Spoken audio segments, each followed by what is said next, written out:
शिव भजन से क्या नहीं मिलता, शंकर जी की आराधना से क्या प्राप्त नहीं होता। हम तो इतना जरूर कहेंगे कि आप ज़्यादा शंकर के मंदिर में नहीं जा सकते, आप ज़्यादा शिव जी के मंदिर में नहीं पहुंच सकते, आप भगवान के मंदिर में ज़्यादा नहीं जा सकते, तो हम तो यहाँ तक कहेंगे जैसे शादी में जाओ, कुछ खाओ ना खाओ, शादी में जाओ, बैठो ना बैठो, शादी में जाओ, कुछ देओ ना देओ, पर शादी में जाओ तो जिसके घर की शादी है उसको मुंह दिखाकर जरूर आओ। क्यों मुंह दिखाकर आओ? जिससे उसको मालूम पड़े कि हमारे घर की शादी में ये आया था, तो तुम्हारे यहाँ जब शादी हो तो वो भी तुम्हारे घर पर जरूर आए, भले खाए ना खाए, दे ना दे, पर तुम शादी में जाओ, कुछ खाओ ना खाओ, कुछ देओ ना देओ, कुछ बैठो ना बैठो, पर उसको मुंह दिखाकर जरूर आओ, जिससे ये मालूम पड़े कि मैं तुम्हारे घर शादी में आया था, तो उसके यहाँ उसको ये लगे कि इसके घर की शादी में मुझे जाना पड़ेगा। हम भी यही कहते हैं, शंकर जी को चढ़ाने के लिए जल नहीं है मत चढ़ाओ, बेलपत्र नहीं है मत चढ़ाओ, शमी पत्र नहीं है मत चढ़ाओ, एक चावल का दाना नहीं है मत चढ़ाओ, पर तुम्हारे पास कुछ भी नहीं है तो भी उसके मंदिर तक, उसके दरवाजे तक जरूर जाओ। वो आपको देख लेगा ना तो समझ जाएगा कि एक ना एक दिन इसके दरवाजे पर मुझे भी जाना है। तेरे मंदिर में आना मेरा काम है और मेरी बिगड़ी बनाना। हम उसकी चौखट तक जाते रहे,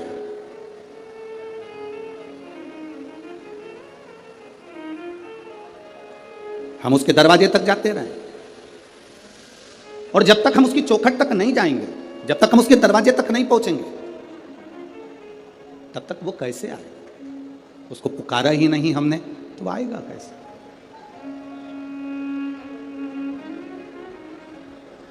कोई जाए जो काशी में मेरा पैगाम ले जाए, कोई जाए जो काशी में मेरा पैगाम ले जाए।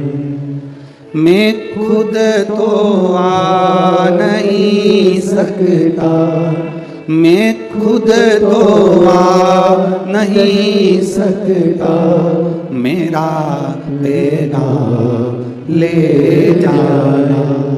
कोई जाए जो काशी में मेरा पैगाम ले जाना।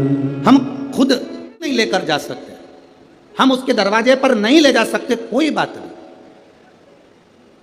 हम उसके दरवाजे के सामने से भी अगर निकल कर चले गए तो हमारी जिंदगी की सार्थकता। उसके सम्मुख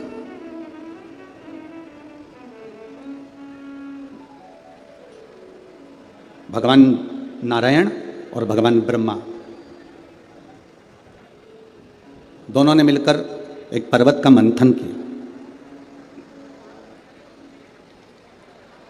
मंथन में उनको यह देखना था कि भगवान विष्णु के पिता कौन है। मंथन करते करते एक अग्नि का खंभ प्रकट हो गया और उस अग्नि के खंभ में से आवाज आई, हे नारायण, हे ब्रह्मा, भगवान विष्णु तुम्हारा पिता मैं शिव। ब्रह्मा जी को हंसी आ गई, क्या ये शिवलिंग, ये लिंग की जो आकृति है, ये पाषाण का जो स्वरूप बना हुआ है, क्या ये भगवान नारायण के पिता हो सकते हैं? किसी के घर में और किसी के दिल में घुसना, प्रवेश करना बहुत कठिन है। आप इतने लाखों की संख्या में आए हो, अगर आपके हृदय में शंकर जी की भक्ति प्रवेश कर गई है, आपके हृदय में, अगर आपके दिल में भगवान शंकर की भक्ति पहुंची है, तो समझ लेना कि इसको पहुंचाने वाला कोई दूसरा नहीं, स्वयं देवाधिदेव महादेव हैं, जो तुम्हारे हृदय में इस भक्ति को पहुंचा दिया।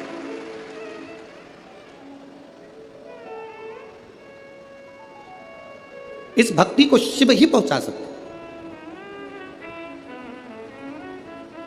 भगवान शंकर के सिवा कोई आपके हृदय में भक्ति को प्रवेश नहीं करा सकता। भगवान ब्रह्मा जी हंसने लगे, क्या ये जो अग्नि का खंभ प्रकट हुआ है, इसमें से नारायण के पिता प्रकट हो गए, भगवान विष्णु के पिता?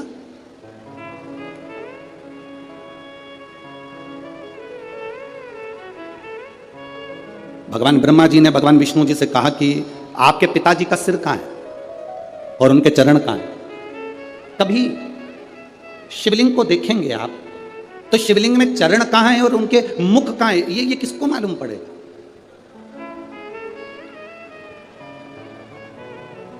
कल शिवलिंग आया,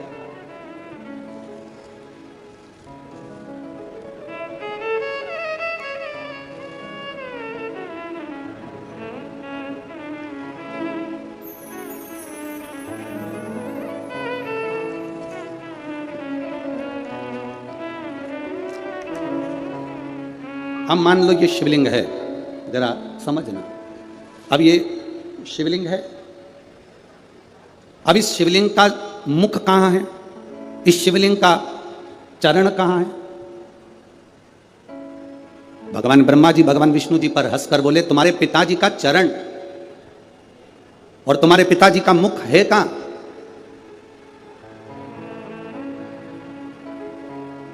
इस शिवलिंग का चरण कहां पर है, इस शिवलिंग का मुख कहां पर है?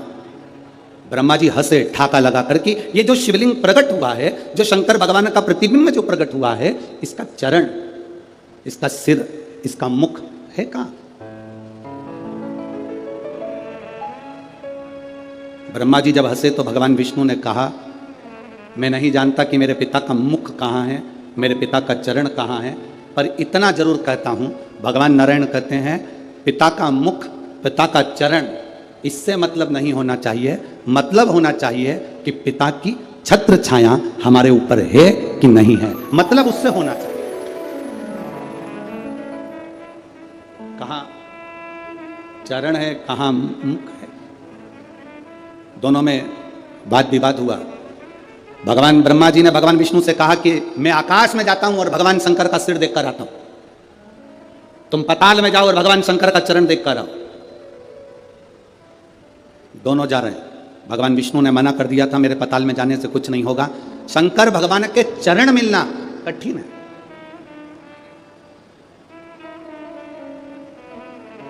भगवान शिव के चरण प्राप्त होना कठिन है। शिव महापुराण की कथा तो यहां तक कहती है कि कोई शंकर का भक्त, कोई शिव का उपासक, कोई शंकर के मंदिर से निकल कर जा रहा हो, कोई शिव जी के मंदिर में रोज एक लोटा जल चढ़ाकर रोज मंदिर से निकल कर जा रहा हो, उसके भी अगर चरण के दर्शन हो जाएं तो समझ लेना कि शंकर के चरण के दर्शन होगा। यही बहुत। कोई शिव का भक्त, कोई शंकर की आराधना करने वाला, शिव की आराधना करने वाला, शंकर की आराधना करने वाला, शिव तत्व को जानने वाला, शंकर का भजन करने वाला, तुम्हारे पास पड़ोस में अड़ोसन पड़ोसन धड़ोसन कोई भी तुम्हारे नजदीक में भी कोई रहता हो और अगर शंकर के मंदिर में एक लोटा जल रोज चढ़ा रहा है, मंदिर में सेवा कर रहा है, मंदिर में श्रृंगार कर रहा है, बिना दिखावे के, बिना छल के, बिना बेईमानी के, बिना कपट के, बिना प्रपंच के, अगर शंकर की भक्ति में लगा हुआ है तो समझना कि यह शिव की उदारता है, ये शंकर की उदारता।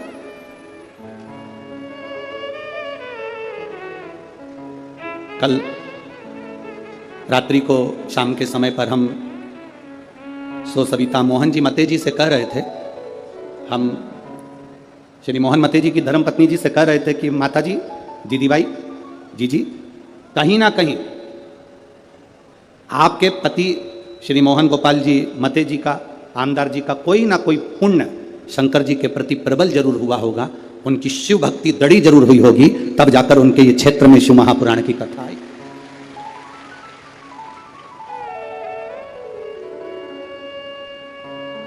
कितने लोग, नागपुर में कोई सेठों की कमी है क्या? अरे बोलो तो रे, जम के तो बोलो, कमी है सेठों की? नागपुर में कोई सेठों की कमी है? नागपुर में कोई सत्ताधारियों की कमी है? पर सब कुछ हो सकता है, पर शिव महापुराण की कथा अगर किसी के माध्यम से आए तो ये समझ लेना जैसे भागीरथ जी गंगा को लाए थे उसी तरह ये शंकर को लेकर आ रहा है। सहज नहीं है। हम मोहन मते जी को, आमदार जी को धन्यवाद देते हैं इस चीज के लिए, बहुत बहुत साधुवाद।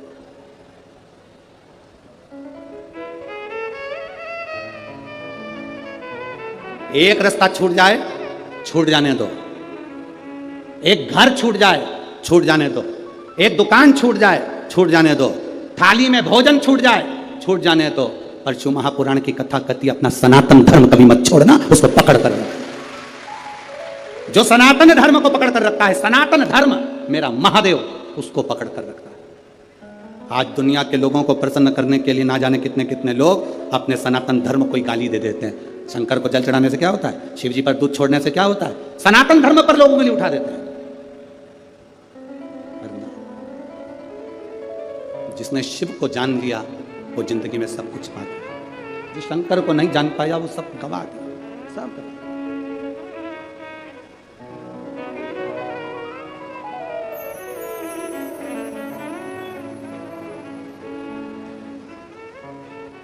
इस कथा के बाद में ये कथा 21 तारीख को विराम होती, 26 तारीख को अहमदाबाद गुजरात में कथा प्रारंभ होती।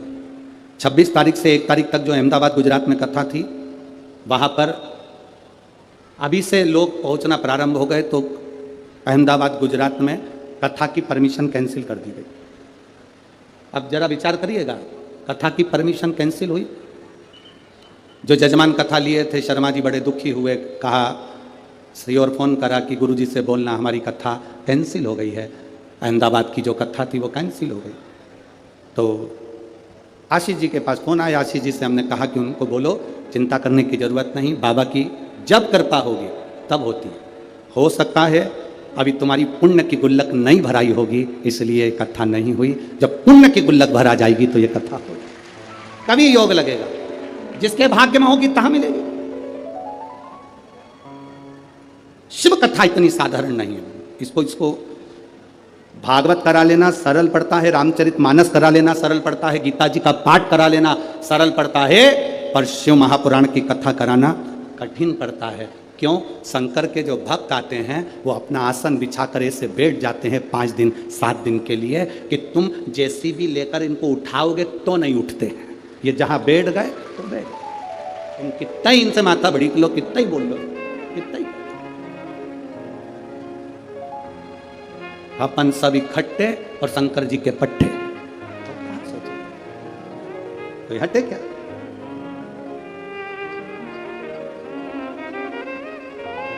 कोई कह रहा था नागपुर में जास्ती गर्दी आए, अब बोल तो रहे तो हमको भी तो समझ में आना चाहिए, तो हमने बाजू वाले से पूछा, इसका मतलब बहुत गर्दी है, बहुत भीड़ है, तो हमने भी कह दिया फिर तो मजा आए। तो अब उसमें आनंद की अनुभूति तभी है, शिव तत्व को प्राप्त करना, शंकर को पाना सरल है क्या?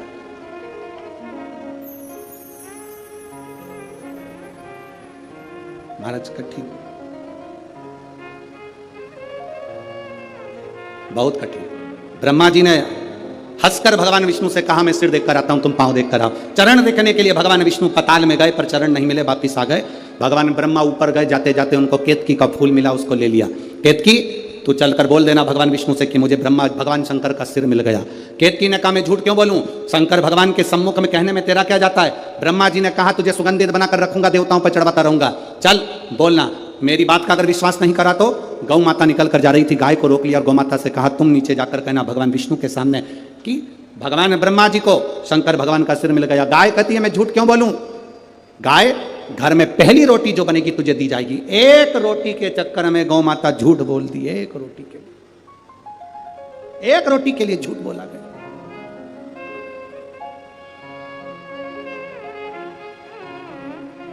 अपन क्या करते हैं, संसार में रहने वाला व्यक्ति करता क्या, झूठ निकल जाता। एक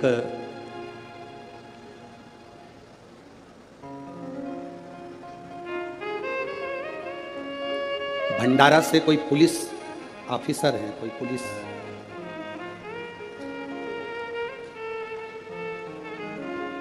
अशोक के सरोदे, खात रोड, भंडारा, जिला भंडारा, महाराष्ट्र। पुलिस में उनकी नौकरी है, उन्होंने फोटो भी अपना लगाया। अशोक काशीराम जी, सरोदे, ग्राम खात रोड, भंडारा, जिला भंडारा, पुलिस विभाग भंडारा।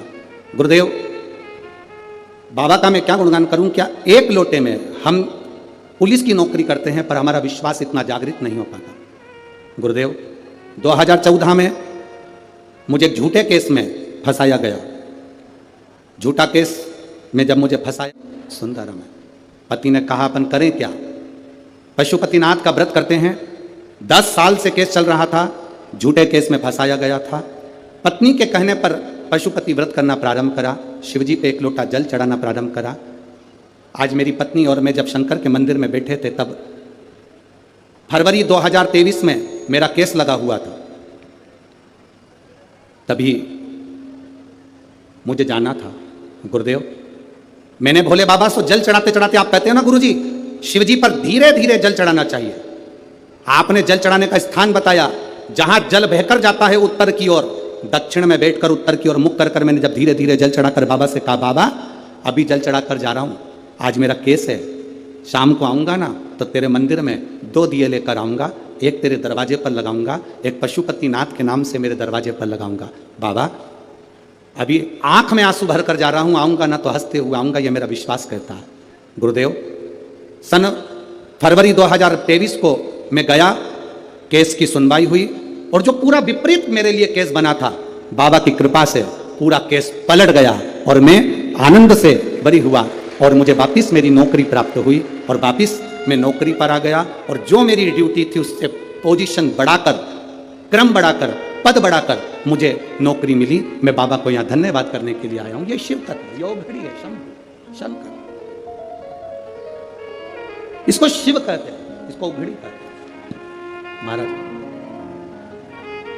तेरी कृपा बिना न हिले एक भी, लेते हैं श्वास तेरी कृपा से, उसका भरोसा दृढ़ी, उसका विश्वास दृढ़ी। आप जाओ शिव के धाम, आप जाओ शंकर के मंदिर, आप जाओ ओघड़ी के पास में, पर दिल से उसे कहो तो। यहां इतने लाखों की संख्या में आप आए हो, कोई पंडालों में जगह नहीं तो दुकानों में बैठे हुए हो, रोडों पर बैठे हुए हो, ग्राउंड में जहां जगह मिल जाए वहां पर छाता लगाकर बैठे हुए हो। आप अगर भरोसा रखकर आए हो ना तो शिव महापुराण की कथा में दिल से बाबा से कहकर जाना, बाबा मेरे बाबा दया करना, मैं भरोसे हो, उसे दिल से कहकर जाना। बोलो जरा जम के बोलो, मेरे बाबा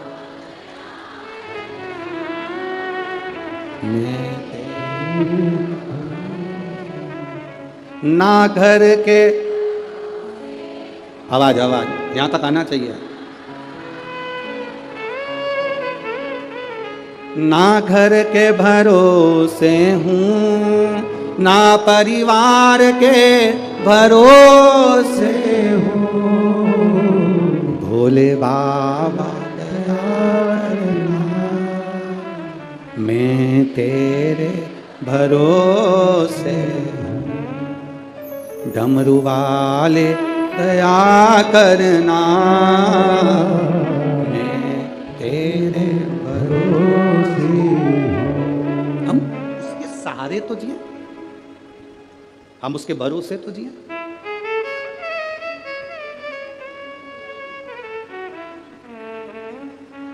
हम उसके सहारे ना जिए तो क्या मतलब। एक महिला बैठी है जिसके 3 बच्चे हुए, कई सालों के बाद 3 बच्चे हुए, पर गर्भ में नाल एक थी और डॉक्टर ने कह दिया बच्चे बचेंगे नहीं, बड़ा मुश्किल है, तीनों मरेंगे। और धीरे धीरे कर कर बच्चे जन्म लिए तो एक एक बच्चा मरते गया, आखिरी बच्चा बचा तो मां को होश था। उसने सिस्टर से कहा, नर्स से, मैं तुम्हारे हाथ जोड़ती हूं, मेरे 2 बच्चे मरे हुए हो गए, एक बच्चा जिंदा हो जाए, मुझे एक बार अगर हॉस्पिटल में शंकर का कोई मंदिर हो तो वहां का पानी ला के पिला दो। डॉक्टर कह रहा है तेरा तीसरा बच्चा नहीं बचेगा, मरा हुआ है। वो कहती है मेरा बच्चा जिंदा मेरा बाबा देगा, मुझे तुम्हारे हॉस्पिटल में जल हो तो लाकर पिला दो। नर्स गई, थोड़ा सा हॉस्पिटल में जो शंकर का फोटो था उसी पर पानी डालकर लाकर उसके मुख में दिया और तीसरा बच्चा जिंदा पैदा हुआ। ये उसने दिया।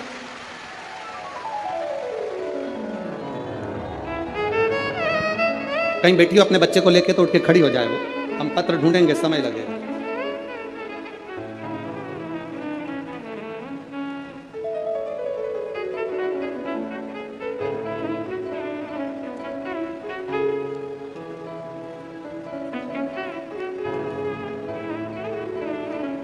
कहीं बैठी हैं क्या?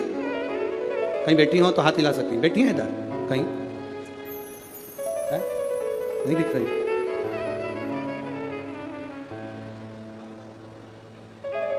कहीं बैठी हैं तो हाथ हिला सकती हैं। मैं मेधा नरेश गुप्ता, गांव चाणी, जिला यवतमाल की रहने वाली हूं। बाबा 10 साल के बाद तो मेरा गर्भ ठहरा, मुझे डॉक्टर कहते थे कभी संतान नहीं होगी। मैंने बाबा से प्रार्थना कर कर एक लोटा जल चढ़ाकर सफ़ेद आंकड़े की जड़ का प्रयोग करा तो 10 साल के बाद मेरा गर्भ ठहरा गुरुदेव। और 10 साल के बाद गर्भ ठहरा तो मालूम पड़ा कि मेरे गर्भ में 3 बच्चे हैं। गुरुदेव, बाबा की कृपा का मैं क्या गुणगान करूं। जापे का समय आया, डिलीवरी का समय आया तो डॉक्टर ने कह दिया तीनों बच्चे की एक नाल है, तीनों बच्चे मरेंगे, ये निश्चित है, बता देना आपको हमारा काम है। एक एक बच्चे ने जन्म लिया, बच्चे मरे हुए होते गए। गुरुदेव, आखिरी का बच्चा बचा। मैंने नर्स से कहा मुझे शंकर जी का चढ़ा हुआ जल दे दो जीजी, थोड़ा सा पानी पिला दो, मेरा एक बच्चा बच जाएगा। 10 साल के बाद मुझे बच्चा हुआ है। मैं आपके हाथ जोड़ती हूँ। नर्स ने शंकर के फोटो पर जल चढ़ाकर मुझे दिया और बाबा की कृपा से मेरा जो तीसरा बच्चा था वो मेरा बेटा था और शिव की कृपा से वो बच गया। उस बच्चे का मैं फोटो भी लगा रही हूँ। ये शिव है, ओ घड़ी शंभु। कहीं बैठी हो अपने बच्चे को लेकर तो आ सकती हैं। अगर कहीं बैठी हो एलईडी पर आप लोग उस बच्चे का फोटो भी देख सकते हैं। एक बच्चा बचा, कहीं बैठी हो तो आ सकते। उसने एक लाइन भजन की बड़ी सुंदर लिखी, भोला सब दुख काटो मारा, ओ भोला सब दुख काटो मारा। शिव तत्व की प्राप्ति शंकर ओघड़ी है, उसको पहचानना कठिन है। जिस दिन तुम पहचान गए, जिस दिन तुम्हारी चित्तवृत्ति में आ गया कि शिव है जो हमारे ऊपर अपनी छत्र छाया करा हुआ है, शिव है जो हमारे ऊपर दया की दृष्टि करा हुआ है।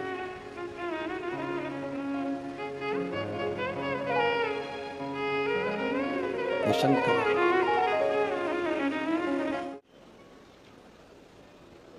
शंकर ओघड़ी है।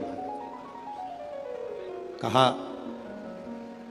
सम्मुख में भाव प्रकट किया। शंकर भगवान के सामने भगवान विष्णु ने सत्य कह दिया कि मुझे चरण नहीं मिले तो उनका नाम हो गया सत्यनारायण। क्या नाम पड़ा? सत्यनारायण। कोई आपसे पूछे सत्यनारायण भगवान की कथा कहाँ से निकली है तो आप बता सकते हो स्कंद पुराण में से सत्यनारायण भगवान की कथा निकली है। और भगवान शंकर के सामने भगवान नारायण ने सत्य कहा था, इसलिए उनका नाम सत्यनारायण पड़ा। आप लोगों में से कितने लोग हैं जिन्होंने सत्यनारायण की कथा सुनी है? हाथ उठाओ जल्दी से। सबने सुनी है? रख लो। कितने अध्याय होते हैं? 5। पहले अध्याय में वर्णन आता है, एक ब्राह्मण ने सत्यनारायण भगवान की कथा सुनी फिर करी। बोलो सही है कि गलत?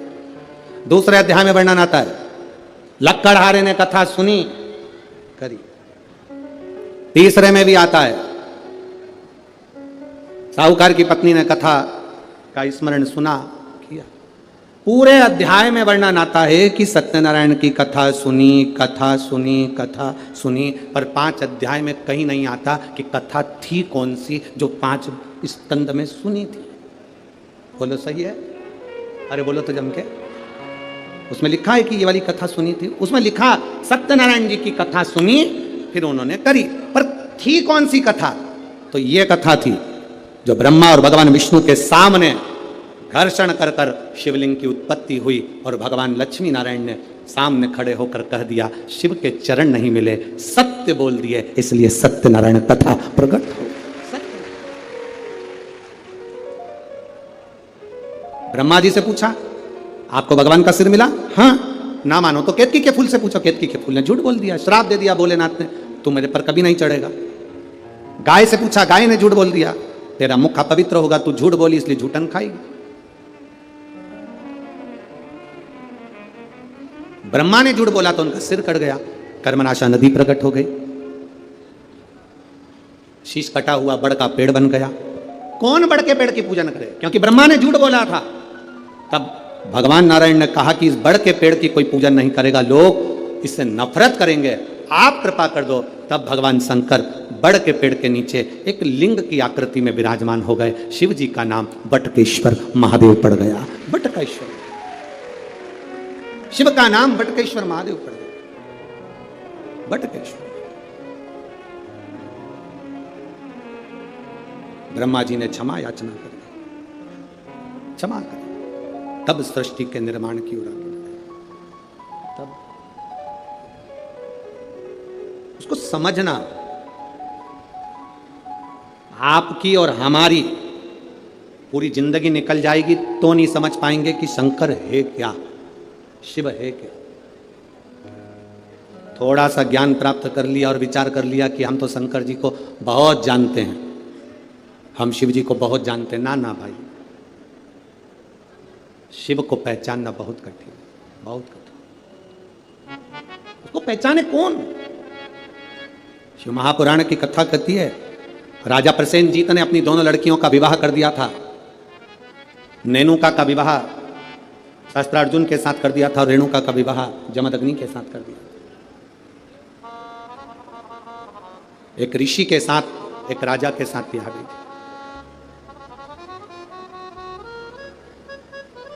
मां रेणुका कच्चे घड़े में जल भर कर लाती थी, शिव जी को चढ़ाती थी, पति को लाकर देती थी। बड़ा जमदग्नि जी ऋषिवर को, गुरुवर को अच्छा लगता था कि मेरी धर्म पत्नी मेरे अनुकूल मिली।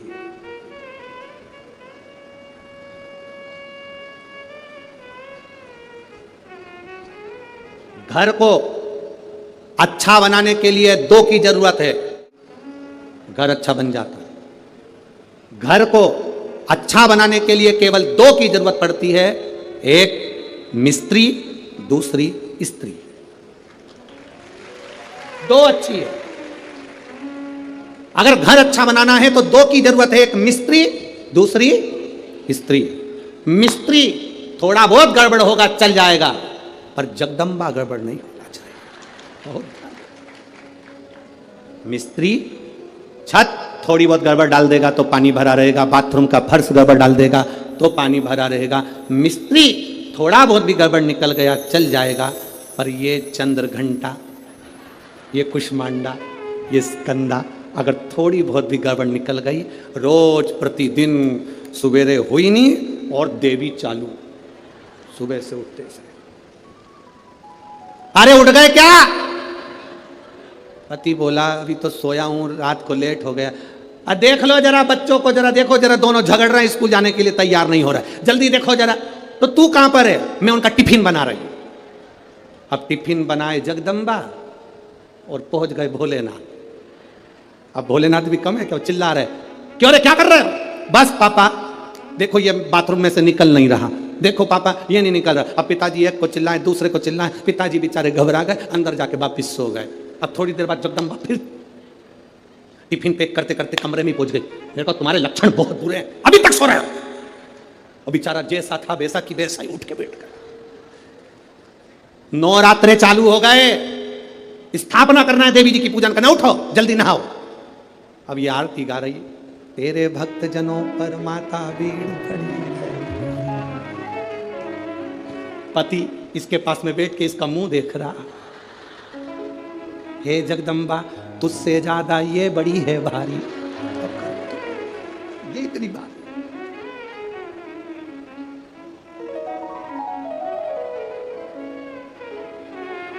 है। अब पत्नी देवी जी से कह रही मां कृपा करना। पति थोड़ा तिरछा होके बोला तू कृपा करना। देवी बड़ी बहुत बहुत आश्चर्य वाली बातें होती हैं, बहुत आश्चर्य, बहुत आश्चर्य। चले सो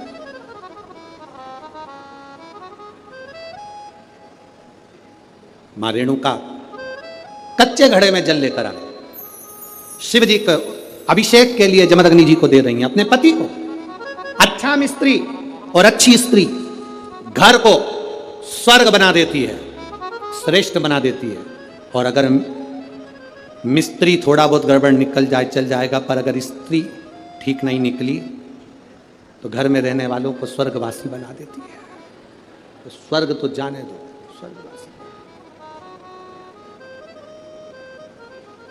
एक पत्नी रोज तैयार होकर अपने पति से पूछती थी मैं कैसी लग रही। पति बेचारा क्या बोले, अब रोज बोल देता था अच्छी लग रही। अब एक दिन उसको गुस्सा आ गया, आज पूछे भला। और पति जा रहा था और पत्नी ने पूछ लिया कैसी लग रही। पति बोला ऐसी लग रही जैसे हरी घास में भैंस चल रही। अब तो पत्नी को कांटे से खून नहीं, वो गुस्से में ला, भयंकर गुस्सा। अब सोचे तो सोचे क्या, जैसा पति है अगर वैसी धर्म पत्नी मिल जाए तो जिंदगी सार्थक, जैसी धर्म पत्नी है वैसा पति मिल जाए तो जिंदगी सार्थक। अगर दोनों में कोई विपरीत मिल गया तो फिर रोज प्रतिदिन रोज का दिन।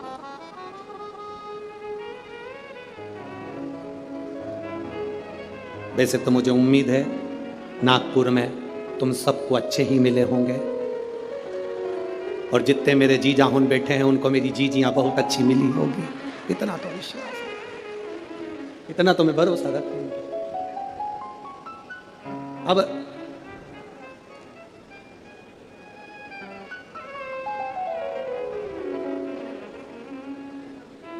शिव कथा कह रही है, ऋषिवर ने अपनी धर्मपत्नी रेणुका से पूछा तुम कच्चे घड़े में जल कैसे लेकर आ जाती हो?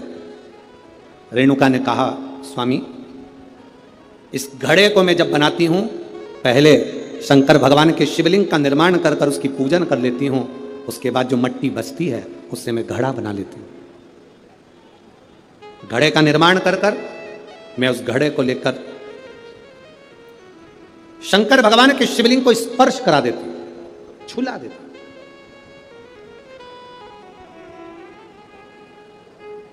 केवल शिवलिंग को छुआ देना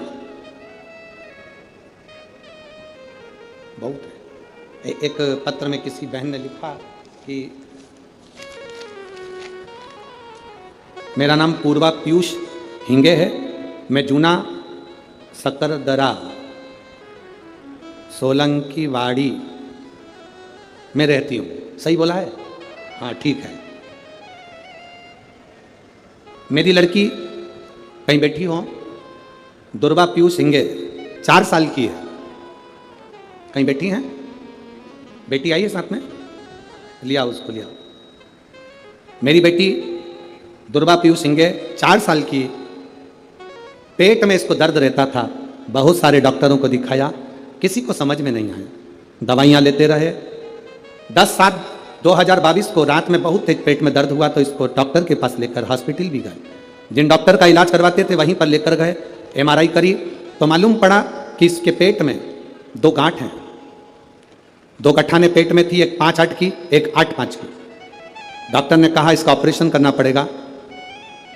ऑपरेशन के लिए इतनी छोटी सी बेटी के पेट में गांठ और कैसे ऑपरेशन करा? फिर भी डॉक्टर ने कहा इसकी गठाने बड़ी हैं, इसको निकालना ही पड़ेगा। उसको जांच होगी, गांठ निकलवाई, जांच में मालूम पड़ा कि इसको 3rd स्टेज का कैंसर हो गया। अब क्या करें गुरुदेव, इतनी बड़ी बीमारी आ जाने पर टेंशन हो गया परिवार में। डॉक्टर कहते हैं कि इसको जो बीमारी हुई है इसके अनुसार इसको ये गठाने बनती रहेगी, बार बार गठाने बनेगी और बार बार इसको तकलीफ होगी, क्योंकि ये छोटी है, इसकी उम्र का विकास होगा तो इसको तकलीफ आती रहेगी। 21 दिन तक हॉस्पिटल में रखा, सारी रिपोर्टें चलती रही, पर इसका कैंसर वैसा कि वैसा ही रहा। गुरुदेव अब करें तो करें क्या? तब मेरी मम्मी ने कहा कि तू पशुपति व्रत करना प्रारंभ कर, उस बच्ची को पानी पिलाना चालू कर, शिवजी पे चढ़ाओ। एक बेलपत्र शिवजी पे चढ़ी हुई इसको खिलाना चालू कर। मैंने बेलपत्र देना चालू करा, डॉक्टर के हिसाब से इसके कीमो होना थे और इसकी जो बीमारी थी उसके अनुसार इसका कैंसर कभी समाप्त नहीं होना था। नागपुर के सारे डॉक्टरों ने कह दिया था कि इसका कभी समाप्त नहीं होगा, पर बाबा का मैं क्या गुणगान करूं गुरुदेव। डॉक्टर ने कहा था इसके कीमो पर कीमो होंगे, पर मेरी बेटी को 5 कीमो हुए, बेटी मेरी कांपने लगी। तब हमने डॉक्टर का बंद कर कर शिवजी पे चढ़ा हुआ जल देना प्रारंभ करा, बेलपत्र खिलाना प्रारंभ करी।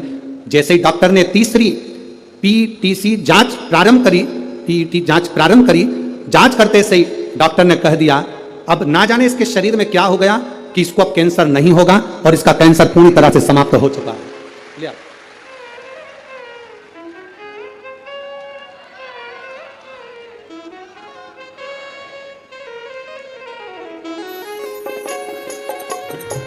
प्रणाम। यही वो बेटी है। हम तो बाबा के भरोसे। इस पत्र में इसने लिखा बहन ने कि डॉक्टर ने कह दिया कि इसका पूरा कैंसर समाप्त हो गया और अब कैंसर इसके शरीर में नहीं होगा। ये शिव तत्व है, ये शंकर, ये वो घड़ी है।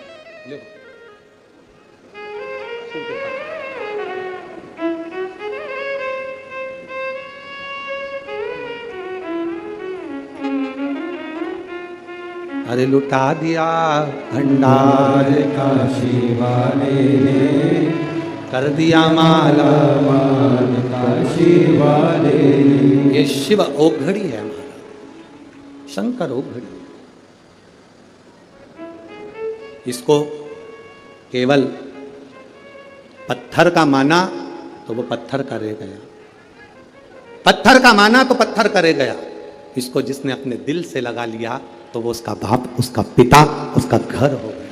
ये शिव है ओघड़ी शंभु, ये दयालु सहज नहीं मेरा शंकर, इसको पहचानना सरल नहीं है। महाराज शंभु शरणे पड़ी मांगू घड़ी रे घड़ी दुख काटो, दया करी दर्शन आपो। आपने दिल से कहा, वो दिल से सुनता है।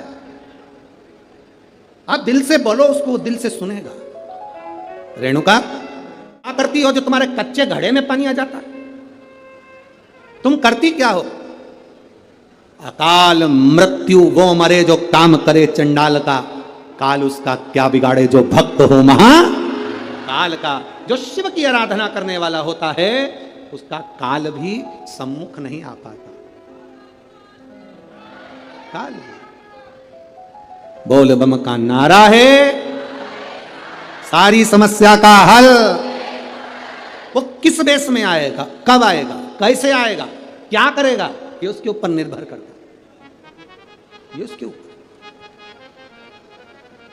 महाराज रेणुका ने कहा मैं मट्टी का घड़ा बनाकर शिव जी को छुआकर अपने पास ले लेता। शंकर को छुआ। देवी जी की स्थापना होती है। तांबे का, पीतल का, स्टील का, मिट्टी का, कौन सा घड़ा, कौन सा घड़ा रखते हैं? काय का रखते हैं? मिट्टी का। काय का घड़ा रखते हैं? मिट्टी का। कभी कोई तुमसे पूछे कि पूजन में मिट्टी का पात्र, मिट्टी का घड़ा, मिट्टी का हंडा, मिट्टी की मटकी क्यों रखी जाती है? यदि कोई तुमसे पूछे तो तुम्हें उत्तर देना है ये मिट्टी का हंडा, मिट्टी का मटका, मिट्टी की मटकी कलश में रेणुका माता के नाम से रखी जाती है, जो अखंड सौभाग्यता प्रदान करती है। देवी कोई सी भी हो, तुम्हारी कुल देवी कोई सी भी हो, तुम किसी भी देवी के मंदिर में जाओ, किसी भी देवता के मंदिर में जाओ, कहीं पर भी स्थापना हो, कहीं पर भी विराजित हो, कोई भी हो, पर मिट्टी का जो मटका रखा है, मिट्टी का जो हंडा रखा है, मिट्टी का जो कलश रखा है, मिट्टी का जो भाव रखा गया है, मिट्टी का जो सुंदर कलश रखा गया है, वो जो रखा वो रेणुका माता के नाम से। वो रेणुका माता के नाम से। महाराज रेणुका तुम करती क्या हो कि तुम इस कच्चे घड़े में जल लेकर आ जाती हो? कच्चे घड़े में जल क्या करती हो तुम जो ये कच्चे घड़े में जला जाता है? रेणुका ने कहा स्वामी इसमें मेरा कुछ भी नहीं, इसमें मेरा कुछ नहीं, इसमें जो कुछ भी है सब देवाधिदेव महादेव का है। इसमें मेरा कुछ भी नहीं, जो भी है वो महादेव। बस यही समर्पण है। इसी को समर्पण कहते हैं कि तुम्हारे दिल से तुम देवाधिदेव महादेव को हर बात, सब कुछ शिव को समर्पित कर कर चलो। अरे तेरा ही दिया मैंने खाया पिया रे, तेरा शुक्रिया है, तेरा शुक्रिया है, मुझे भोले बाबा ने बहुत दे दिया है, तेरा शुक्रिया है, तेरा शुक्रिया है। ये जायदाद दी है, औलाद दी है, ये जायदाद दी है, औलाद दी है, मुसीबत में हर वक्त इमदाद दी है, मुसीबत में हर वक्त इमदाद दी है, तेरा ही दिया मैंने खाया पिया है, तेरा शुक्रिया है, तेरा शुक्रिया मुझे भोले बाबा ने बहुत दे दिया है, तेरा शुक्रिया है, तेरा शुक्रिया है। जो दिया वो कम ना दिया उसने, जो कृपा करी उसने कम ना करी, जो करुणा करी उसने कम ना करी है। रेणुका अब तो जमदग्नि जी की भक्त शिव के प्रति और जागृत हो, शंकर के प्रति और। आज रेणुका जल लाने में थोड़ी सी देरी करती। माता रेणुका के 5 पुत्र हैं, उसमें सबसे छोटे परशुराम जी हैं, सबसे छोटे। लाने में देरी कर दी। अब जल लाने में देरी कर दी तो जमदग्नि बाबा ने ध्यान लगाकर देखा कि रेणुका क्यों लेट हो गई, आई क्यों नहीं, कारण क्या बना, क्या कारण है जो आने में देरी हो गई रेणुका, क्या हुआ इस। ध्यान लगाकर देखा तो क्या देखते हैं, रेणुका जल लेकर आ रही थी तो जल लाते लाते उसका ध्यान थोड़ा सा भटक गया। दृष्टि, मन, चित्त थोड़ा सा विचलित हुआ। विचलित किसी गलत जगह पर नहीं हुआ। कोई नौका विहार करते हुए आ रहा था और रेणुका के ध्यान में आ गया कि ऐसा लग रहा है कि मेरा महादेव मेरे सम्मुख में आ रहा है। ध्यान तो विचलित हुआ, दृष्टि तो विचलित हुई, ध्यान तो गया। अब ध्यान विचलित हो गया, दृष्टि विचलित हो गई, क्रोध आ गया बाबा को। अपने चारों पुत्रों को बुलाया, परशुराम जी आए नहीं थे उस समय पर, कहीं गए हुए थे। चारों पुत्रों को बुलाकर कहा तुम्हारी माता का सिर काट दो, तुम्हारी माता का सिर काट दो। चारों की चारों मना कर दिए। पिताजी क्या बोल रहे हो आप, माता का सिर और हम काटे, ये कहां की रीत, हम माता का सिर नहीं काट सकते, हम हमारी माता का सिर नहीं काट सकते पिताजी। पिता को क्रोध आ गया, श्रापवश कर दिया, चारों के चारों मूर्छा पाए, नीचे गिर जाए भूमि पर, पछाड़ खाकर जमीन पर गिर गए। तुम्हारा शरीर किसी काम का नहीं, अगर तुमने पिता का कहना नहीं माना तो। वो शरीर किस काम का, पटक दिया नीचे। चारों पुत्र मूर्छा खाकर गिर गए। थोड़ी देर में परशुराम भगवान आ गए।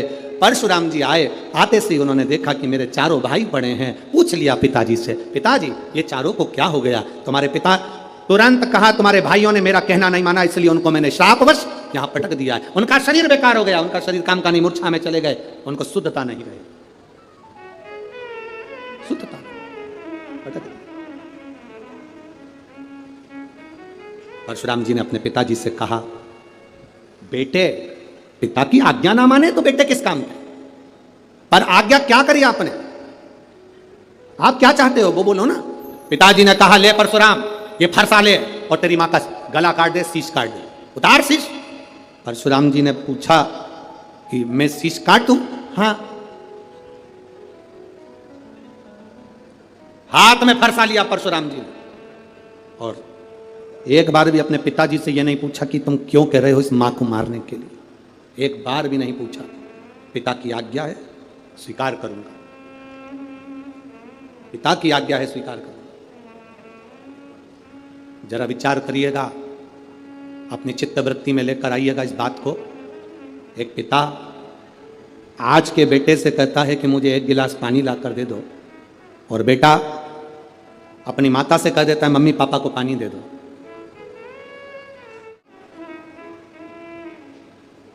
जरा विचार करना,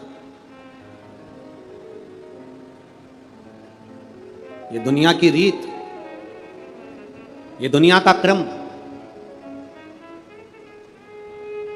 जिस समय पर वृद्ध अवस्था में आप अपनी वसीयत लिख रहे होगे, जिस समय पर आप अपनी प्रॉपर्टी अपने बच्चों को दे रहे होगे, जिस समय पर आप वसीयत लिख रहे होगे, उस वसीयत को पढ़ के देखना, पूरी प्रॉपर्टी में, पूरी वसीयत में सबका नाम होगा, पर उस वसीयत में तुम्हारा नाम नहीं होगा। तुम अपने लिए कुछ नहीं रख पाओगे और ना तुम उसका प्रयोग कर पाओगे। बच्चों के लिए कमाया, बच्चों के लिए छोड़ जाओगे और अंत में एक फोटो और उसके ऊपर प्लास्टिक के फूल की माला चढ़ जाएगी और अंत बिंदु हो जाएगा। क्या दिया? पूरे जीवन हम हाय हाय करते हुए अपने जीवन को निकाल दिए, पर कभी मुख से भगवान का भजन ना कर पाए, एक लोटा जल शिव जी को चढ़ा ना पाए, एक लोटा जल भगवान शंकर को ना दे पाए, पूरा जीवन व्यर्थ गवा दिया। परीक्षा दो तरह की होती है, एक परीक्षा होती है लिखित, एक परीक्षा होती है मौखिक। बोलो सही है? अरे जम के तो बोलो। ठीक है, परीक्षा दो तरह की होती है, एक लिखित परीक्षा होती है, एक मौखिक परीक्षा होती है। लिखित परीक्षा में नकल हो सकती है, पर मौखिक परीक्षा में नकल नहीं हो सकती, क्योंकि उसमें जवाब आपको देना पड़ता है। उसी तरह पृथ्वी पर जब तक हो यहां लिखित परीक्षा चलती है, पर परमात्मा के दरवाजे पर जब जाओगे, यम के द्वार पर जब खड़े होगे, तब मौखिक परीक्षा होगी। तूने कथा सुनी, जल चढ़ाया, भूखे को भोजन कराया, प्यासे को पानी पिलाया, कभी किसी दीन के दया भाव रखा, कभी तेरे हृदय में किसी दुखी को देखकर दुख दर्द उत्पन्न हुआ, किसी सुखी को देखकर तेरे चेहरे पर प्रसन्नता आई, ये मौखिक परीक्षा ऊपर होगी। तुम कितना भी नकारा कर लेना, कोई ऑप्शंस नहीं है बोलने के लिए, तुम्हें केवल बोलना पड़ेगा, हाँ या ना में जवाब देना पड़ेगा। तूने भूखे को भोजन कराया, तू कहेगा हाँ, आंसर शीट रहेगी यमराज के पास, कैंसिल, झूठे, तू भोजन कराएगा, तू तो और दूसरे का खा के आ गया, कैंसिल।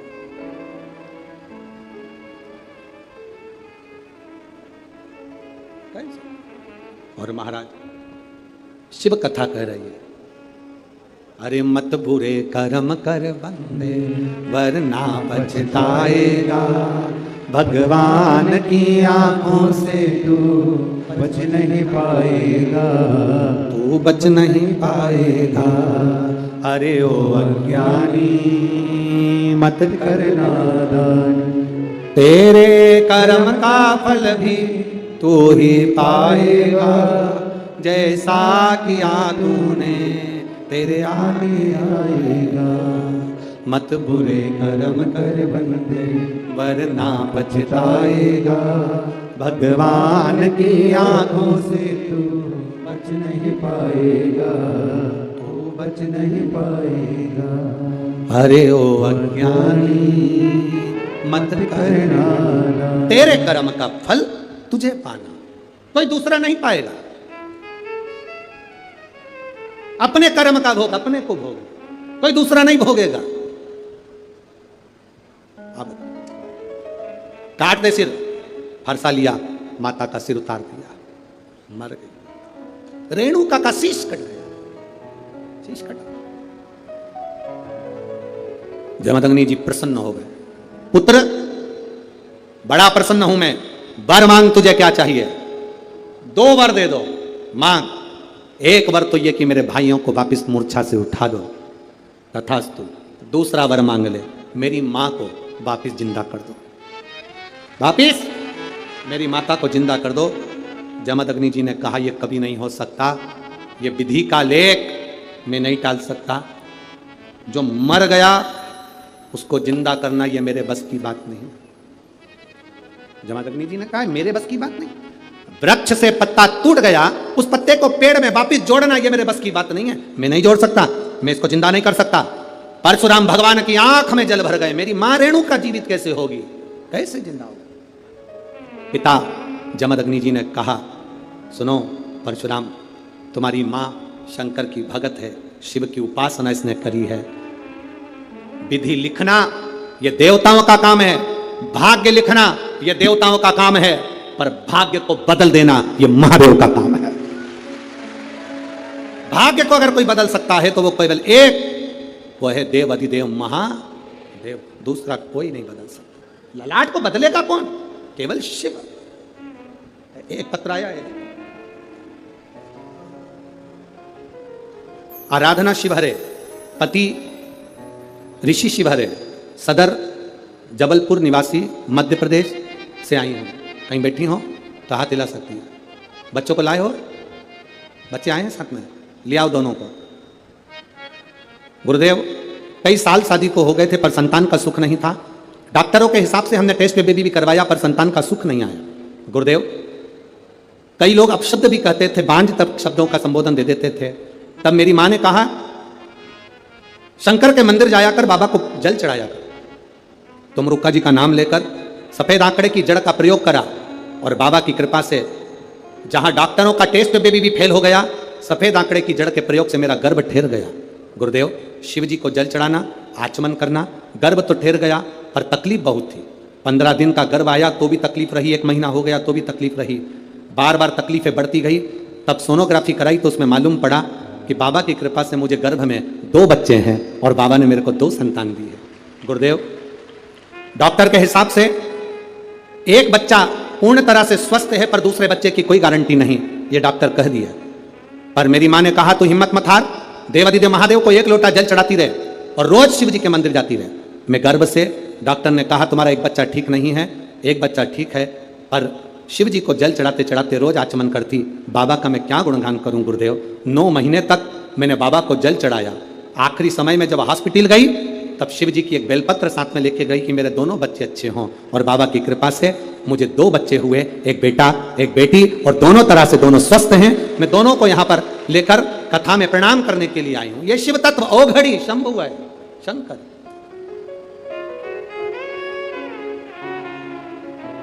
अरे लुटा दिया भंडार काशी वाले ने, कर दिया माला माल काशी वाले ने। आपकी शिव भक्ति, शंकर का गुणगान, शंकर की उदारता, जब आप भजन करते हो तो उसकी उदारता, उसकी कृपा, उसकी दया हम पर बरसती है। यह नित्यता बस। सहज नहीं मेरा शंकर, सरल नहीं मेरा शंकर, वो घड़ी है।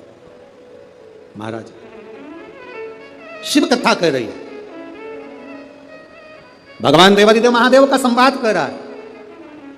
विधाता का काम है लिखना, देवता का काम है भाग्य लिखना, पर भाग्य को बदलना अगर कोई बदल सकता है तो वो केवल एक बदल सकता है, वो देवादिदेव। परशुराम भगवान को जमदग्नि जी ने कहा, जो कोई नहीं कर सकता वो देवादिदेव महादेव कर सकते हैं। परशुराम जी चले, सीधे कैलाश की ओर बढ़ गए। जो कैलाश पर पहुंचे तो नंदीश्वर ने हाथ जोड़कर कहा, परशुराम जी आप यहां? हाँ, क्यों आना हुआ? मेरी माता का मैंने सिर काट दिया। माता का सिर? हाँ, मेरी माँ रेणुका का सिर कटा, मेरे पिता की आज्ञा थी इसलिए मैंने सिर काटा। तो अब यहाँ कैलाश पर क्यों आए हो? परशुराम जी ने कहा, मेरे पिताजी ने कहा है कि मेरी माँ शिव की आराधना करती है, कोई नहीं कर सकता उसको जीवित, करेंगे तो देवादिदेव महादेव करें। उनका एक नाम है महामृत्युंजय, जो मृत्यु पर भी विजय प्राप्त कर लेते हैं, वो देवादिदेव महादेव। बोल बम का नारा है, बाबा एक सहारा। नंदीश्वर हाथ जोड़कर बोले परशुराम भगवान से, प्रभु बाबा तो अभी समाधि में लीन, तब साधना में लगे हुए हैं, उनकी समाधि इतनी जल्दी टूटने वाली नहीं है। समाधि नहीं टूटेगी? नहीं। तो फिर क्या करा जाए? कल कथा में कहा था आपको, आज की जो रेणुका माता की जो कथा है, सालों निकल जाए 25-25, 30-30 साल, तो भी गोदी में लाल देने की सामर्थ्यता रखती है माँ रेणुका की कथा। सहज नहीं है शिव की। ये जो शिव पार्वती कथा नागपुर में जो चल रही है, ये कोई साधारण नहीं है। इसको धारण करने वाला जान सकता है कि इसका फल क्या है।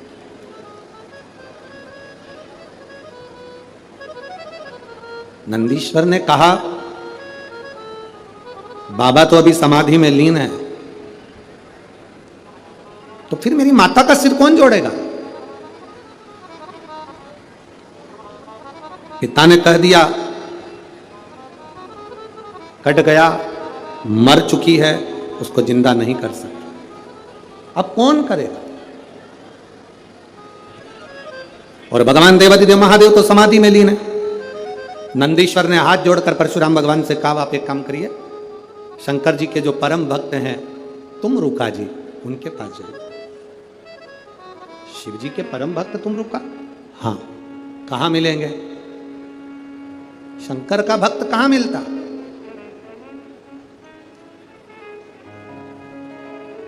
सिर पर त्रिपुंड, गले में रुद्राक्ष, मुख पर शिव नाम, चेहरे पर तेज, जब भी मिले तो भगवान का भजन करते मिले, इसे तुम रुका जी मिलेंगे कहां?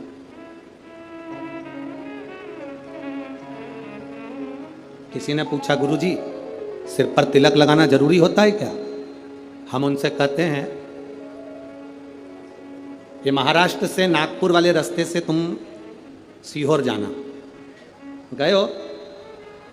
सीहोर जाओगे तो रोड के दोनों साइड जब जंगल पड़े, वहां पर बड़े बड़े पेड़ दिखाई दें, सागौन के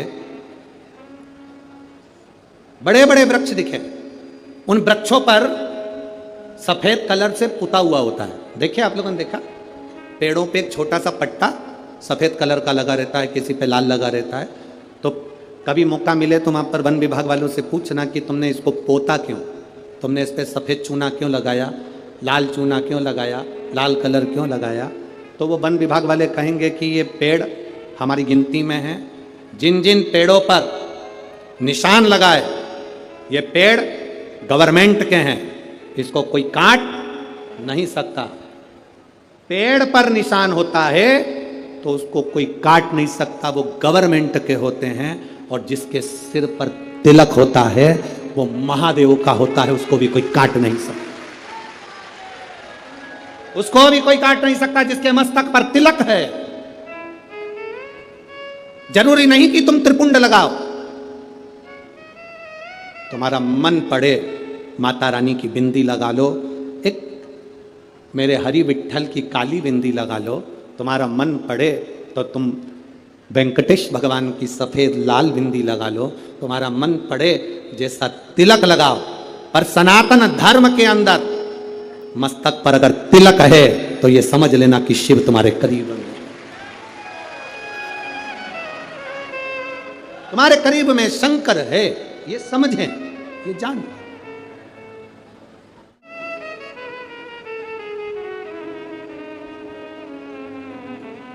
आजकल लोग गाड़ी में सफर करते हैं ना तो गूगल से रास्ता देखते हैं। अरे बोलो तो सही है क्या?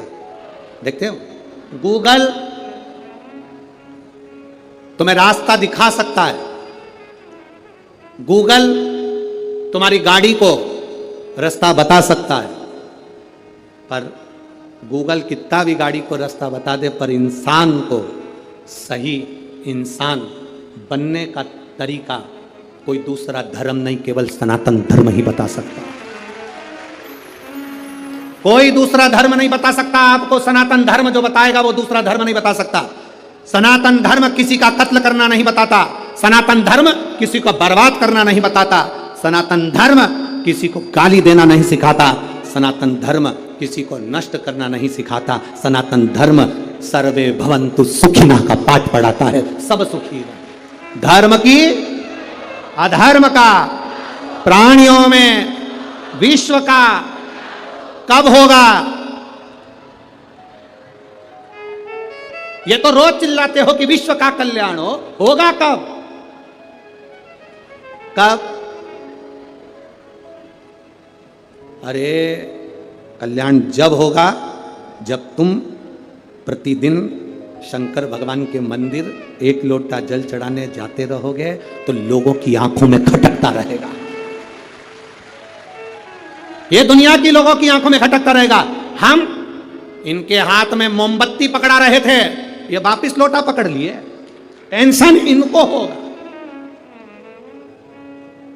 हम इनको दूसरी जगह ले जा रहे थे, धीरे धीरे सनातन धर्म से बाहर रेड़ रहे थे, ये वापिस सनातनी बन गए, ये वापिस भगवत भजन में लग गए। परशुराम भगवान हाथ जोड़कर कहते हैं मुझे तुम रुका जी कहां मिलेंगे? तुम रुका जी जिनके मस्तक पर तिलक है, तुम रुका जी जिनके गले में रुद्राक्ष है, वो कहां मिलेंगे? कहा सामने मृत्युलोक में कहीं वो शिवलिंग का निर्माण कर कर पूजन कर रहे होंगे। तुमरुका जी को जाकर देखा, जो प्रणाम करा तुमरुका जी को, तुमरुका जी ने मुस्कुरा कर पूछ लिया। तुमरुका जी, शंकर का जो भक्त होता है बड़ा मुस्कुरा कर आनंद के साथ रहता है। शिव का भक्त कभी रोकर नहीं रहता, शंकर का भक्त कभी दुखी नहीं रहता। शंकर का भक्त अलमस्त मिलेगा, जब भी मिलेगा तुम्हें पूरे 32 की 32 दांत निकालता ही मिलेगा, पक्का है। शिव ओघड़ी है।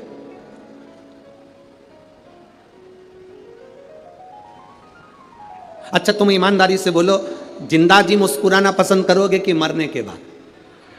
हैं? पर बहुत सारे ऐसे लोग हैं जिनके घर में फोटो टंगा है उनके बूढ़े बूढ़े लोगों का, उनके फोटो में वो बढ़िया सिर पे पल्लू लेके मुस्कुराते दिखेंगे। उसका कारण क्या है? ये जिंदा थे तो नहीं मुस्कुराए, मरने के बाद मुस्कुराए। आप सबसे निवेदन है रे नागपुर वालों, ओ ऑरेंज सिटी, ओ संतरे वालों, तुम सबसे निवेदन है कि जिंदा जी जितने मुस्कुरा के अपनी जिंदगी जी सकते हो, फुल एंजॉय के साथ जियो, खुश होकर जियो। जीते जी खीर खाओ, हलवा खाओ, तुम्हारी मर्जी पड़े पूरे पकवान खाओ, पर दूसरे के प्राण मत खाओ। जीते जी तुम्हारा मन पड़े उतने आनंद में खीर पूड़ी भजिया पकोड़ा सब खाओ। मरने के बाद तुम्हें ये डायरेक्ट नहीं मिलेगा, कंडा जलाएंगे, उसके ऊपर ऐसे थोड़ा सा खीर पूड़ी छोड़ेंगे और तुम्हारा फोटो तुम ऐसे मुस्कुरा रही होगी और पूड़ी ऐसे तुम्हारे मुंह पे चिपकी होगी और धुआं तुम्हारे पास लग रहा होगा। धीरे धीरे छोटे छोटे बच्चे आके पूछेंगे, मम्मी क्या कर रही हो? मम्मी कहेगी दादी को खीर पूड़ी खिला रही। मम्मी दादी तो कहाँ है? देख अभी बताऊं तेरे को, इस मल के फोटो में चिपकी हो। 16 श्राद्ध में चिपकती है, अगली 16 श्राद्ध में निकलती है, पूरी 1 साल चिपकी रहती है। कहा करूं ये?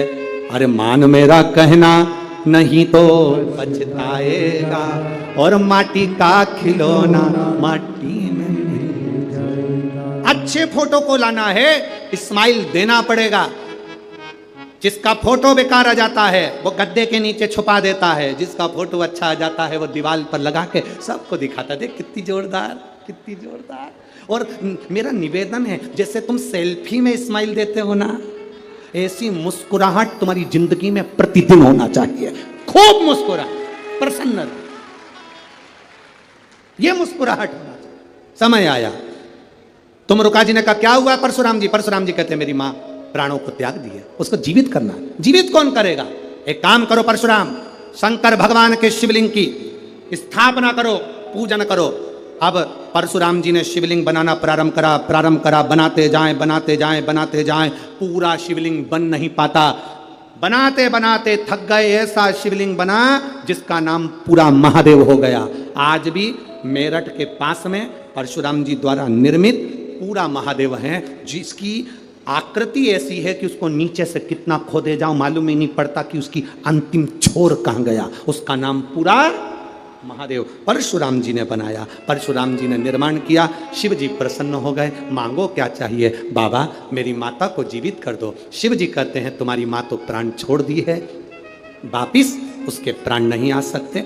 मैं पार्वती जी से कहता हूँ वो एक अवतार धरकर तुम्हारी माता के रूप में तुम्हारे सम्मुख में आएंगी और तुमने अपनी माता को जीवित करने का प्रयास करा है। रेणुका पार्वती का एक अंश लेकर प्रकट होगी। जो रेणुका की इस कथा को श्रवण करेगा उसकी गोदी में जैसे तुमने अपनी माता को पाया है, जो इस कथा को सुनेगा उस माँ की गोद में परशुराम जैसा पुत्र प्राप्त होगा। ये भगवान शिव वर प्रदान करती है। ये रेणुका की कथा।